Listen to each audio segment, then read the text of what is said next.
A vaga de roubos segue sacudindo Vilalonga. O clima de inseguridade que se respira entre os veciños mantense a pesar do reforzo da presenza policial na zona nos últimos meses. Para tentar poñerlle couto problema, o alcalde de Sanxenxo decidiu recorrer á subdelegación do goberno para que se implique no conflito. Dentro das posibilidades que temos, reforzamos desde a policía local con máis presencia policial na zona. Estamos en contacto con a Guardia Civil e, como antes comentabas, tamén estamos en contacto con a subdelegación de goberno.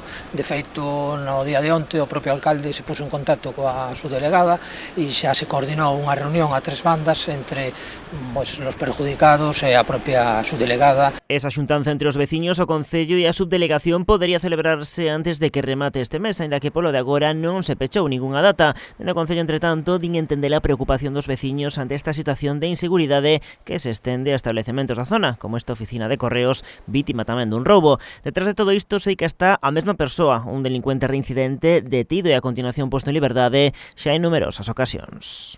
Saben que é unha persona conflictiva, entón eu tamén o entendo. Se me pasara ao de miña casa, ademais, é unha zona é moi reincidente e demais, e hai cosas que a veces son inexplicables, pero la justicia funciona así.